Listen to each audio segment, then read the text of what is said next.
You might hear the dulcet tones of my crying child in the background.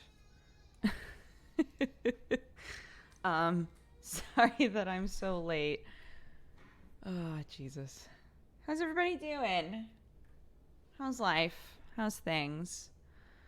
We've got some stuff to read off. Cordry, thank you for the 57 months. Yin Yine, thank you so much for the 17. Henry Benners for the 20. Dawn Seeker for the 49. Anthem for the 11. Cocolate Cac, thank you for the 18. Mighty Deacon and Arnar, I thank you guys so much for the biddies. SP Wolf Tech, thank you for the 31. Music Ninja for the 2 years. Happy anniversary. Belly for the 8. Aaron for the biddies, thank you. Zark for the 11 months, and Silinari for the 8.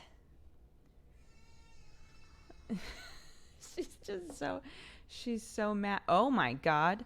There's nothing here. I can't wait for this to activate and see what it's looking at. Yay, it's fine. Hello, everybody. Hi, guys. How's it going? I'm going to get rid of that because it's not necessary currently. What do you think of Wooloo? What is that, the little sheep? The sheep Pokemon that everybody's tweeting out? It looks like a sheep. It's a sheep everybody's obsessed with, apparently, this morning.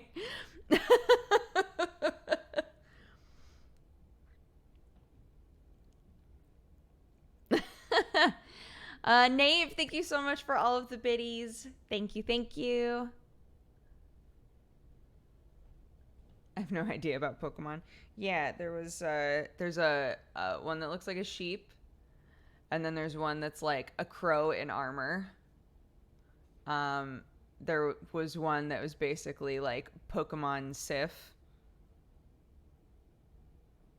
Clark can throw things. Question, how far? Not very far. Not very far, if I'm being honest with you.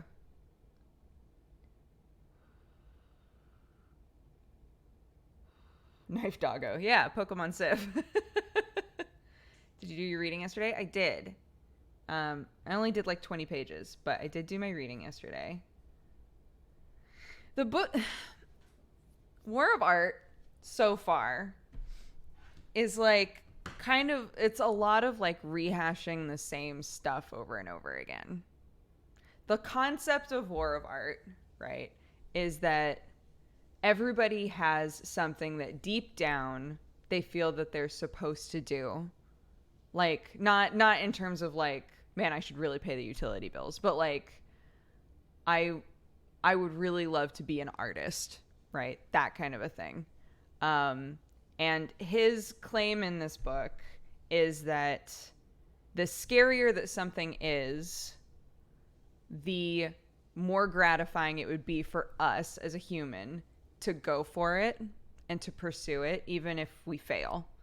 And the whole book is like focused on the concept of resistance, that almost all of us sit around and like have multiple times per day that we feel resistance against doing something productive, like productive for ourselves, right?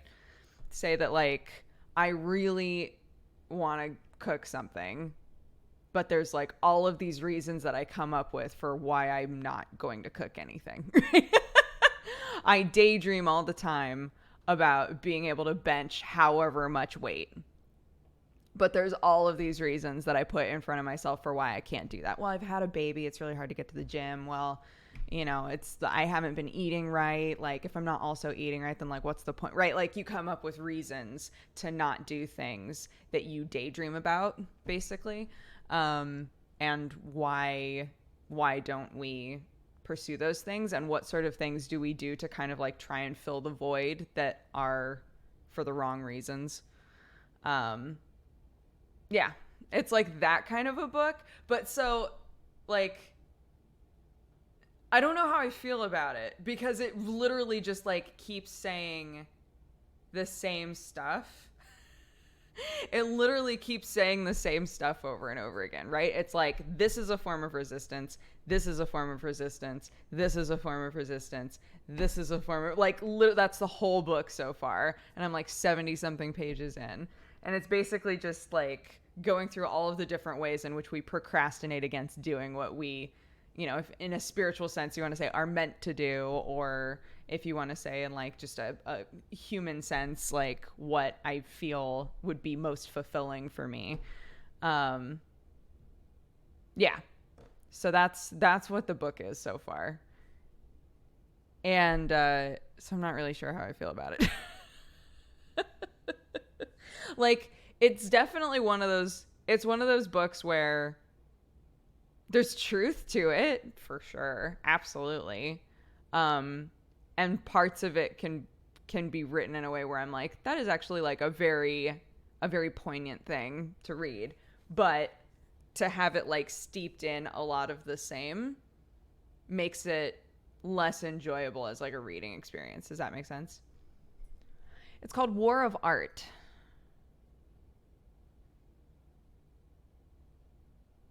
Basically, we're all just lazy fucks. He makes the point that I think is probably true, that like way back in the day, like way back, right? Everybody's purpose and the thing that was most fulfilling was much simpler. And now everything is much more complicated. So it's more difficult for us to pursue the things that we would find satisfying, because it used to just be like, here's your group of people, you all work as a group, you all have your thing, and you're good. Obviously, I didn't live back then, so I don't know if that's true, but it makes sense given how a lot of the complications are like technology based and stuff. But anyways, yeah, it's basically a book saying you're lazy, but good news is literally everybody's lazy. And and sometimes that's steeped in depression, and sometimes that's steeped in like, you know, society or your family or whatever telling you that something is impossible for you, and you come up with reasons why you shouldn't do them and you should just go do that thing. Honestly, my favorite like part of the book is where he talks about how he was like in this horrible like depressive rut. Basically, he's a writer. So he's talking about how he was like really depressed and he hadn't written in forever because he just kept telling himself like there's no point, right? And he had like just trash everywhere and stacks of dishes, and like he just couldn't like make himself do anything, right? And he sat down and he was like, fuck it, I'm just gonna write something. And he wrote a bunch of stuff that was awful and he threw it all away. I was like, this is all terrible. Why did I even bother? Right? And he threw it away. But then like he proceeded to start cleaning his house. And he was just talking about how for him, the act of attempting to write, even though it was garbage, the act of attempting to write, because writing was such a like, felt like such a calling for him that he kept rejecting, the act of like attempting this thing, for better or for worse, got him in a better headspace just in general, which I thought was interesting because I kind of get it. So yeah. So it was recommended to me to read by a friend who it was recommended to them. So my friend Margaret and I, like, her friend was like, I loved this book, you should totally read it. So she and I are reading it at the same time, and when we're both done, we're gonna talk about it. And so far I'm just kind of like, it's a self-help book that's like, hey, people are lazy. That's like mostly what it is so far. So but I think there are like nuggets of good truth in there. It's just that it's one of those books where, sorry, now I'm rehashing the same shit over and over again. It's one of those books where as I read it, I'm like, I know all of this, right? I know all of this about myself. I realize that I sit here and I go, I should really do that thing. And I come up with a million reasons not to, right? I realize that I'm my own worst enemy and that everybody is probably their own worst enemy. I get that. I don't need a book to tell me that I'm like fucking up my own life. I'm aware. Does he offer solutions? I haven't gotten to that point yet. We're still in the section of this book is like 170 pages, so it's not that long. We're still in the section of the book where he's like, here are all of the different forms of resistance, basically.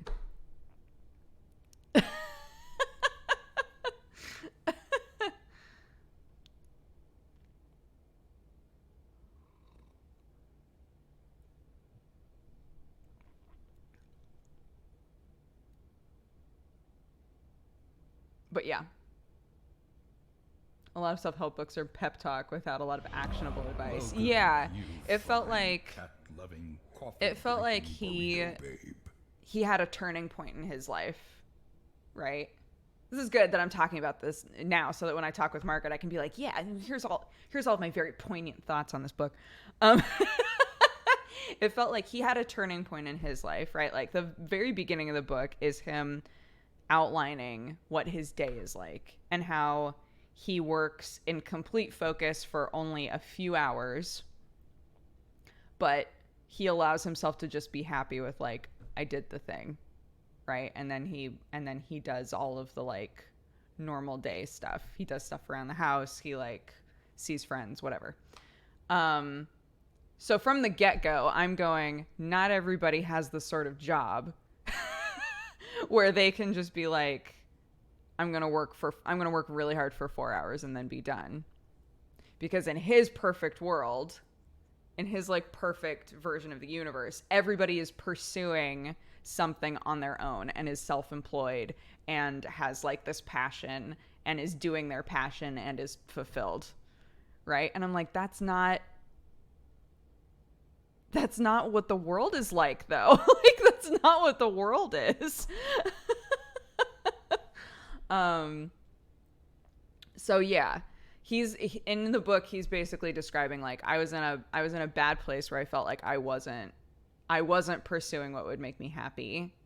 And now I'm pursuing what makes me happy. And here's like the difference in what my life was like before and what my life is like now. And it made like a huge difference for me. And I think that there are a lot of like short-sighted things that he says in there. And this is probably true of all self-help books. I've never read a self-help book before, but this is probably true of all of them, that there are like really short-sighted things that he says as like blanket statements. And I'm like, but that can't apply to everybody. Like, that's not... Okay. Yeah.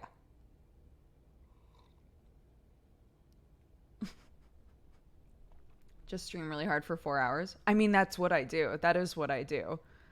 That's like, it resonated with me a little bit because I was like, that's kind of what I tried to do, right? Is say like, here's a certain amount of time that I can like go all out on a stream every day, and the rest of the time I get to be a mom.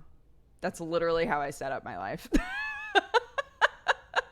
But I'm not about to be like, guys, you should all be doing this. It's the fucking best. It's not reasonable. Like, everybody has like a million different variables in their life that don't allow for that, right?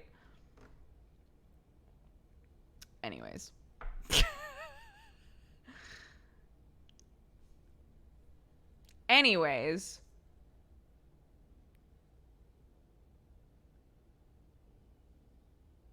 Dr. Self-Help book announced. No way. I've already said this, but when I write a book, it's just going to be anecdotes about what it was like growing up on a farm. That's all it's going to be. That's all it's going to be. It's going to be a potty book, and I'm fine with that. Farm wisdom. If only I could name it that, but I can't. That's taken. I'll finish it. It's not that long. It's taking a long time for me to get through, or it's feeling like it. It's feeling like it's taking forever for me to get through it because the whole thing so far has felt like very samey. I'm hoping that it gets to a point where it's like, here's what I think you should do to overcome resistance, right? Like that will suddenly be a turning point for me. Not necessarily because I think it's going to have like sound advice in there, but because then the tone of the book will change, like the focus of the book will change. So yeah, there's that. And then after that, what I really want to read, I really want to finish Fluent Forever. That's that book by that guy who was like, I figured out how to teach myself French in like a couple of months. The reviews on that book are crazy. Like, people absolutely love it. And I started reading it, and I really love the way that he writes it. So, yeah.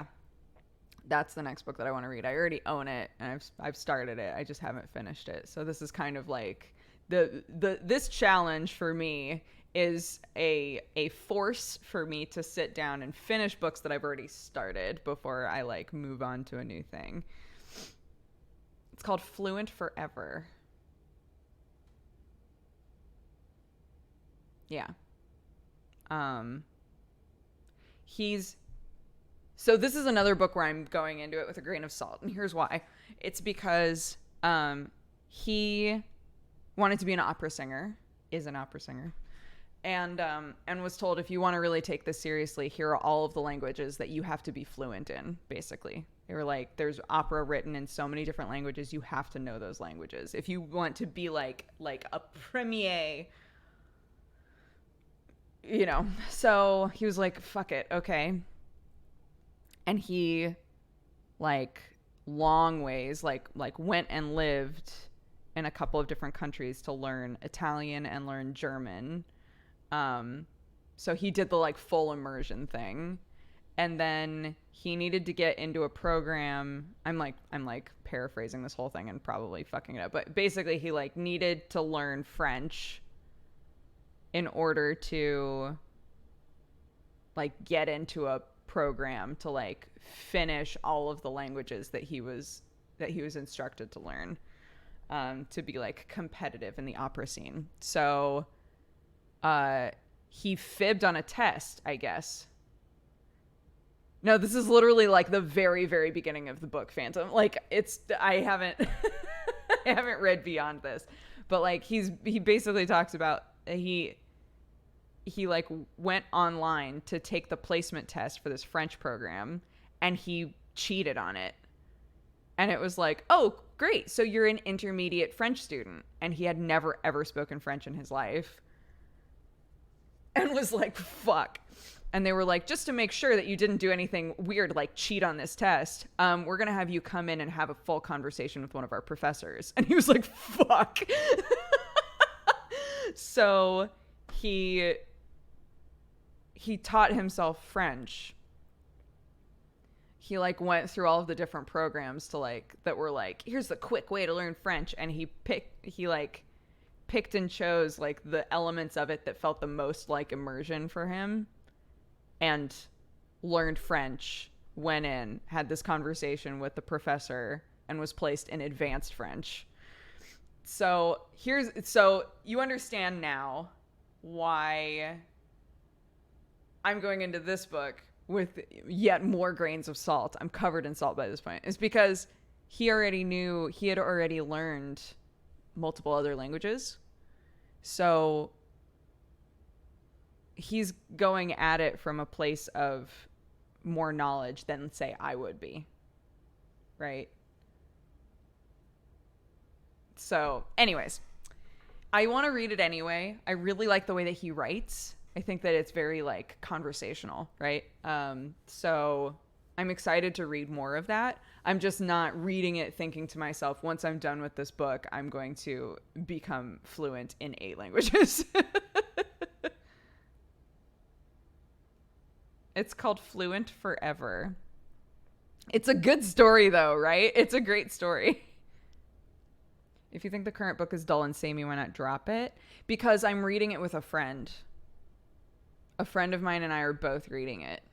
So, and it's short. So I want to just finish it, get it done, so that she and I can have a conversation. I can be like, fuck this book. And then and then I can move on to the other one.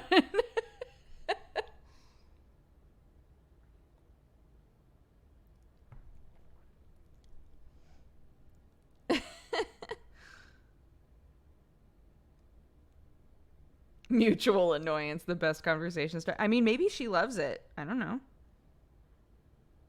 Maybe she'll love it.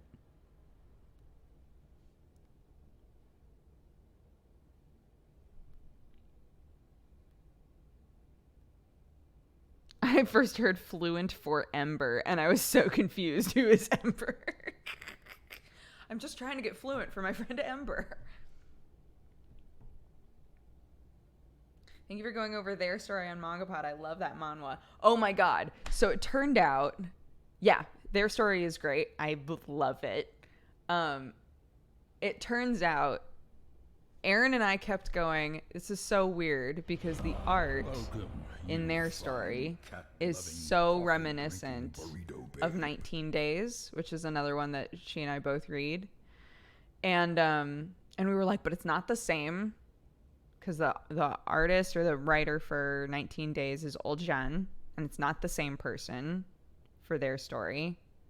And when we were done, I went to look and I realized, because there's another manhwa that is two friends, and Old Jan is one of them. That's two friends that write this manhwa together called Maspaka Advertising Company or something like that. And it's really funny, but they alternate drawing.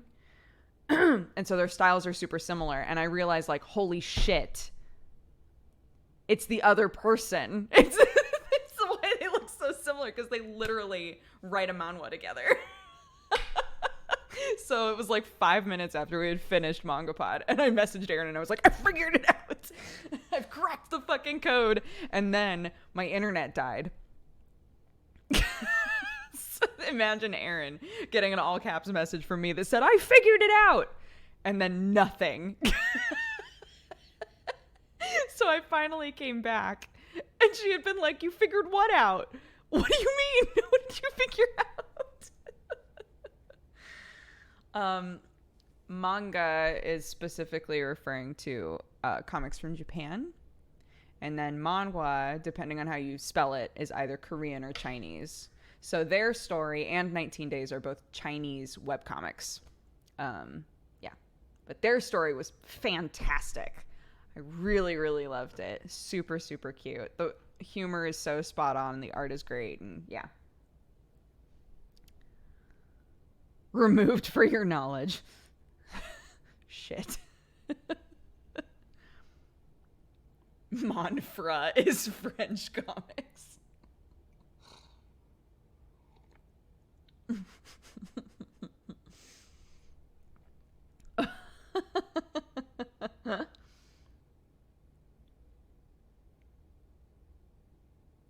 Yeah. It's nice reading. People have asked if we would do light novels before. I don't think that we ever would. We've talked about it. But it is definitely nice reading comics from Japan, but also like Korea and China, because there are similarities, but the tone and the style and everything is so different.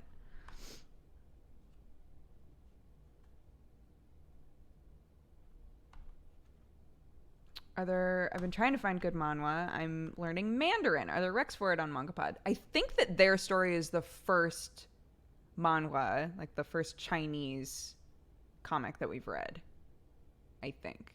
But it was great. If you're looking for something in Chinese or in Mandarin. I assume it's in Mandarin. I don't know, though, because we read it translated, so. You have a shoulder tattoo. What is that? When did it happen? I do. It's huge, actually. Yeah, I have. Oh, fuck. So it's all of this and this, and then all of that as well. Yeah.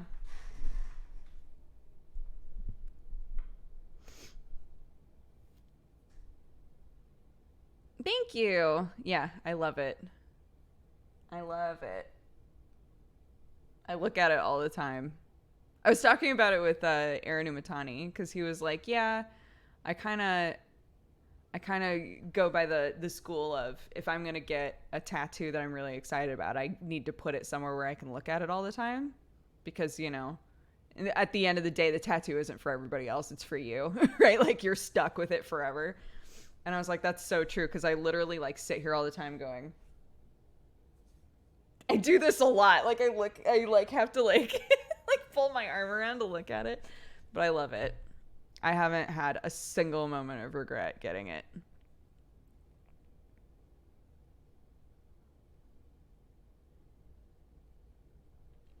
I thought you just had the USB one. No, so I have a Hebrew Chai in the middle of my back, and then I have a bunch of gears on my side, and then the USB tattoo is actually the third one that I got, but it's basically like fallen out now, and you can't even see it. Not even when it itched like hell. Not even. Nope.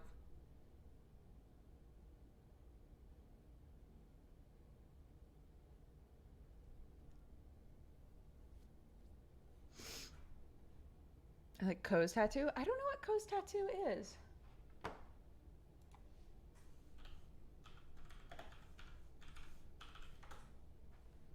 Oh. Oh my god, he literally got his logo as a tattoo. What? That's crazy.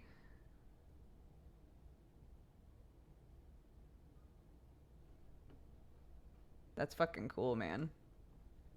That's super cool.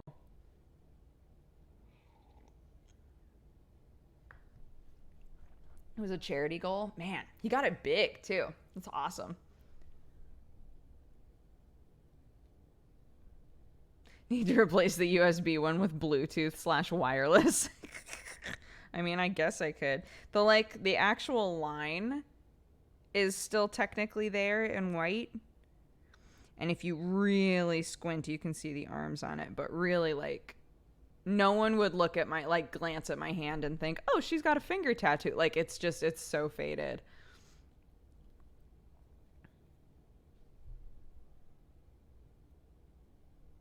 I got a tattoo yesterday and I love it. Yay! Yeah, I think when I got this one, I was talking about how I've watched a couple of videos of people. There are people on YouTube that specifically like talk about tattoo culture and like show off tattoos as they get them and stuff like that. And there are a couple of different people who had videos that were along the lines of these are tattoos I regretted but I like now. And I was like, fuck, I really hope that doesn't happen to me. Like, I'm about to get this huge tattoo. Like, I really hope that I don't have a moment where I regret it, right? Because I would be really sad. It would be really sad to get, like, a huge tattoo and be like, that was a mistake. Even if later I was like, nah, I like it now. And fortunately, I love it. I have loved it since the second I got it. So...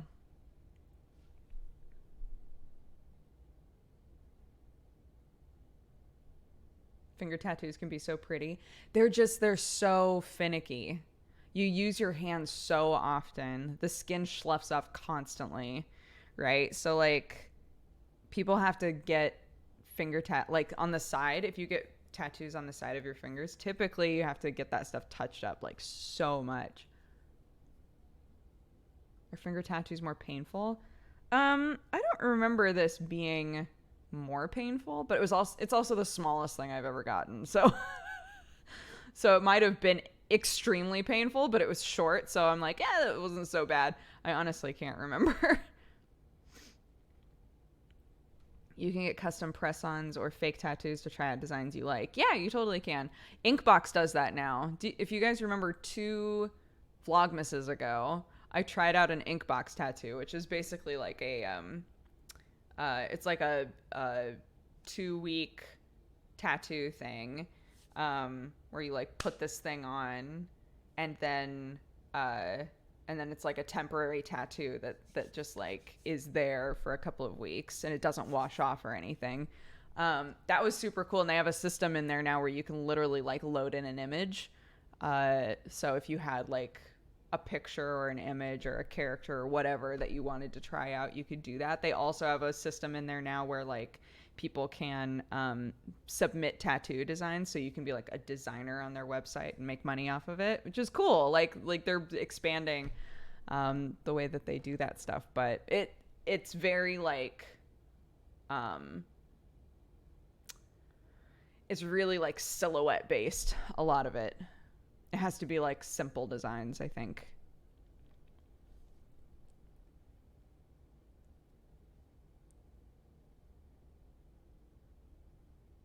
Yeah, Toppy Toffee. The one that I had was like a it was one of those classic like two arrows and then like images and that shit because I I keep thinking about getting some kind of a Pacific Northwest tattoo, especially now that we're like, oh, let's move to England, right? I'm like, but I still feel so connected to like Oregon and all of that. And I keep thinking, oh, it would be kind of cool to get something that was like Pacific Northwest themed. Um, yeah.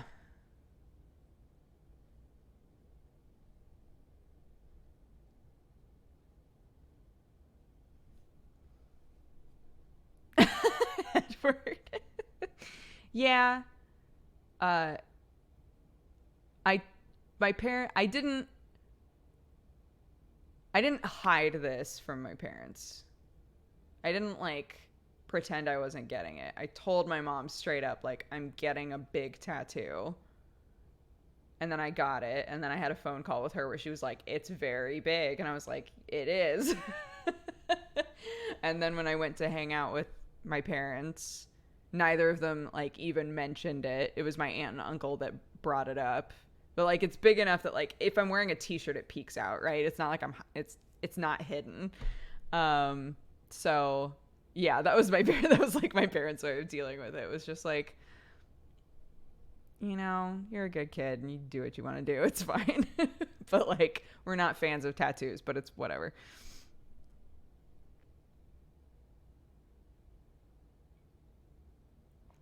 Yeah, Jeannie's family is Korean, and she's explained to me before that like even though she desperately wants to get like a million tattoos, she feels like she has to go about it in a very specific way because her mom and everybody like in her mom's generation um is of a generation of like if you have a tattoo you're in a gang. Like that's just that bottom line, right? And she's like, how do I get my mom to like understand that that's not how it is anymore, right? And like tattoos can be art and all of this kind of stuff. So she wants to like, and also like, how do I get my older siblings on board with it so that when my mom is eventually like, like losing her mind, then her siblings can be like, well, that's not really how it is anymore. Like back her up. It's interesting.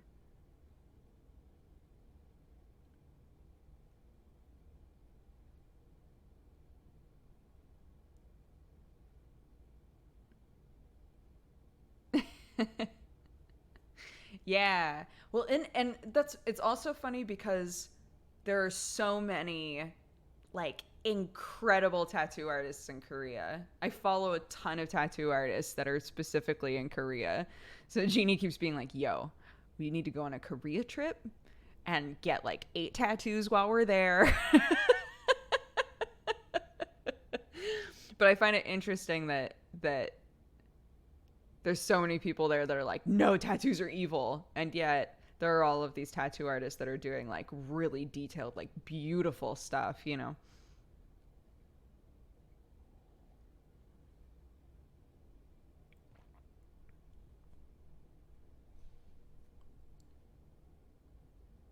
What if it's a ruse and she is actually in a gang? Fuck. Then I don't know what to tell you. When did you get it? This one? Not that long ago. When did I go to Nebraska? I got it right before I went to Nebraska. Is that January?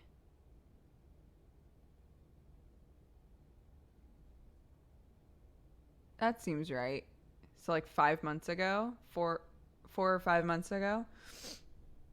January 17th is the Instagram post. Ah, perfect. I got it in January.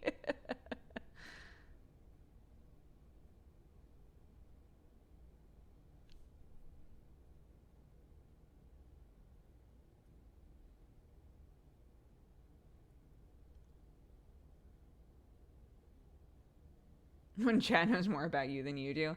I mean, it's very easy for y'all to just be like, Dodger tattoo Instagram. Just Google it really fast. I was baffled at how big you went. Yeah, man, I needed to. I didn't need to, but like mentally, I don't need to do anything. Just to back up on that thought. But like for me, I love tattoos. I adore them. And I kept like wanting something big and then forcing myself not to get it. I've done that for years. Like, oh, I really want this, but I'm not going to get, like, what if I regret it? Right? That whole thing. What if I regret it? So, with this one, I basically said to myself, it's the flower that was in my bouquet and I love it. And it's going to be gorgeous. They're both very talented. I'm just going to go big and then it's done, right? And then I have a big one that is hard to cover up and that I'm just like proud of and whatever. And then from there on, when I want other things, it's not going to feel like this daunting, like, oh, but am I ready for my first big tattoo, right? Like I've already done it. It's out there. I've already done the big tattoo.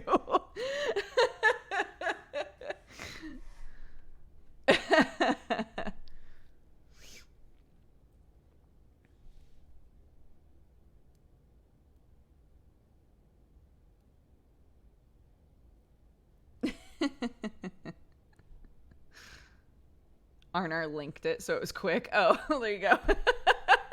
That also helps. Yeah.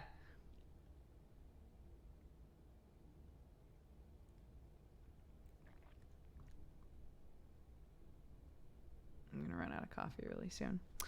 What should we play today, guys? We still have Draugen. To do. Has anything new come out, really? I'm trying to think if there's something that I haven't had on my radar, or that I have had on my radar but I didn't realize came out, or...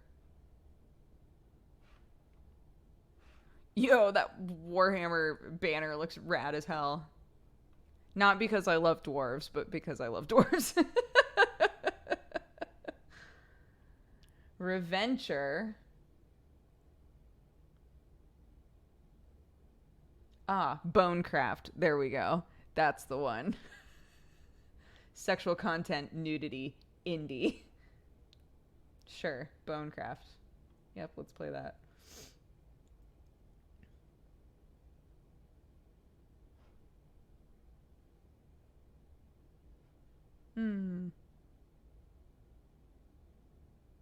Yeah, we could just go for Draugen. I'm curious to know what it's like anyway, so let's just do that. I watched like a split second on Bikeman's stream before I realized like, oh, he's actually pretty far in this. Because it's short. So, yeah. So we'll do that.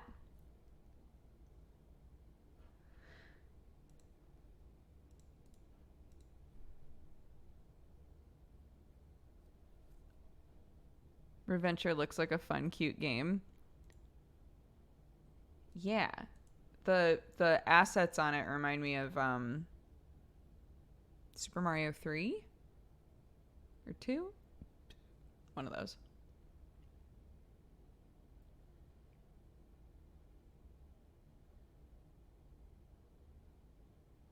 Do we have a break? What do you mean?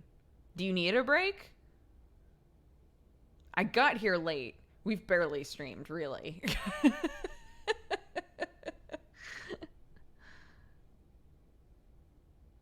No, so actually, while this is doing this thing, one of the tattoos that I thought about getting for a while was actually a sleeve. And it was when we were doing mirror shades. We were doing mirror shades, and Adam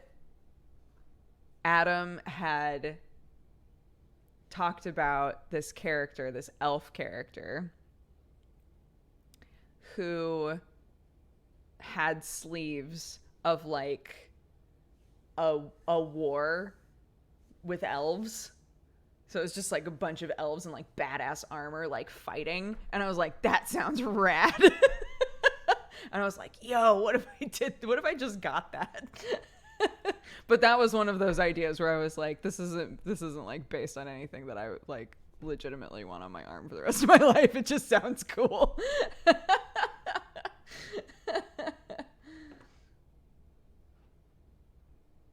Okay.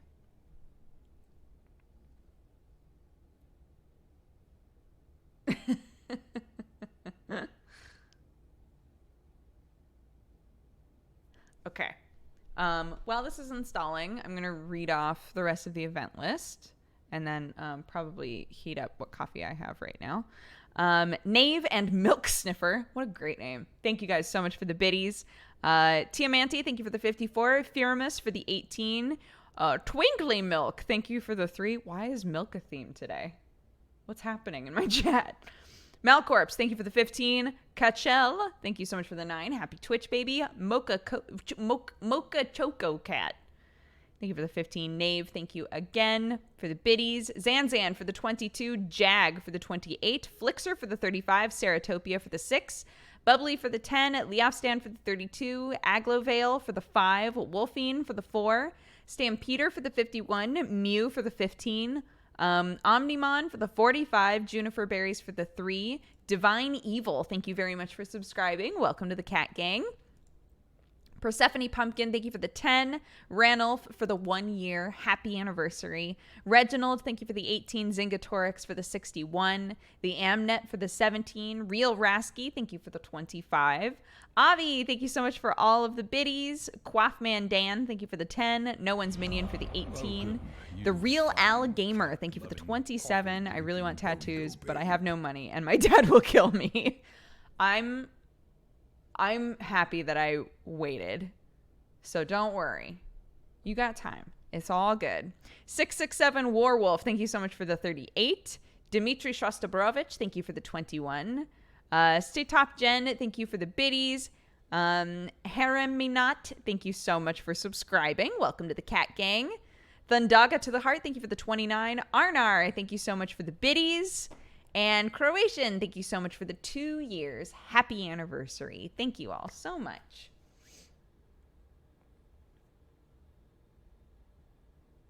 All these oldies holding us back from our tattoo dreams.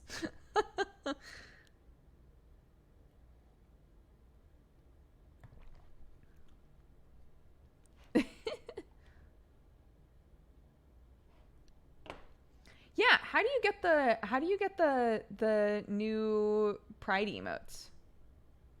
'Cause you buy them, right? And then like it gets donated, is that right?